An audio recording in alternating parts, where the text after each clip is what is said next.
Breaking Amreli જિલ્લાના જાફરાબાદ નગરપાલિકા ખાતે નમો ઓડિટોરિયમ હોલનું ખાતમુહૂર્ત તેમજ સ્થાનિક સ્વરાજ્યની ચૂંટણીમાં ભારતીય જનતા પાર્ટીના ભવ્ય વિજય બદલ વિજેતા ઉમેદવારો કાર્યકર્તાઓને શુભેચ્છાઓના સમાનાર્થે કેસરિયા ઉત્સવ વિજેતા અભિવાદન કાર્યક્રમનું આયોજન કરવામાં આવ્યું હતું।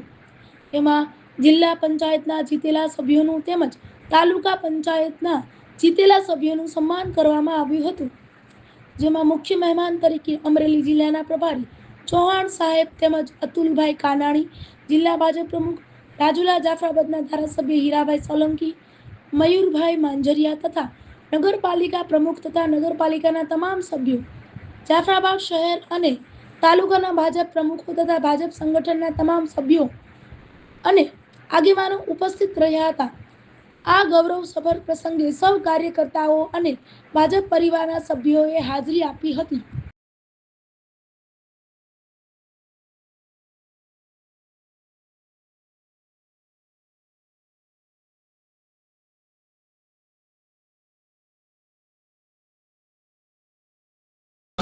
રાજુલા વિધાનસભા દ્વારા સર્વે કાર્યકર્તા આયોજિત આજના કેસરિયા ઉત્સવમાં ખૂબ સરસ રીતે કાર્યક્રમનું આયોજન કરવામાં આવેલું હતું સ્થાનિક સંગઠનના જવાબદાર પદાધિકારી દ્વારા, જેમાં સર્વે આગેવાનો ઉપસ્થિત રહી અને ચૂંટાયેલા પ્રતિનિધિઓ એમનું સન્માન કરવામાં આવ્યું। સાથે સાથે જે કાર્યકર્તાઓએ મહેનત કરીને દરેક ઉમેદવારને જીતાડ્યા છે એમનું પણ હૃદયપૂર્વક આભાર સાથે સન્માન કરવામાં આવેલું હતું।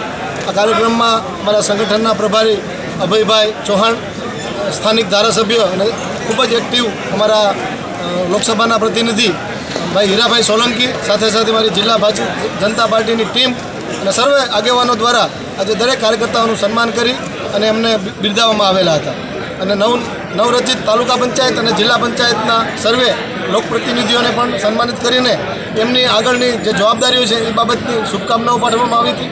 આગામી દિવસમાં નરેન્દ્રભાઈ મોદી એટલે કે 11 તારીખના રોજ સોમનાથ ખાતે પધારી રહ્યા છે, ત્યારે એમના સ્વાગત માટે રાજુલા વિધાનસભામાંથી 50 ઉપરાંત બસો લઈને એમનું સ્વાગત કરવા માટે અહીંથી કાર્યકર્તાઓ જવા માટે થનગની રહ્યા છે। ત્યારે આજના કાર્યક્રમમાં ઉપસ્થિત દરેક કાર્યકર્તાઓનું સન્માન સાથે આભાર વ્યક્ત કરવામાં આવેલો હતો।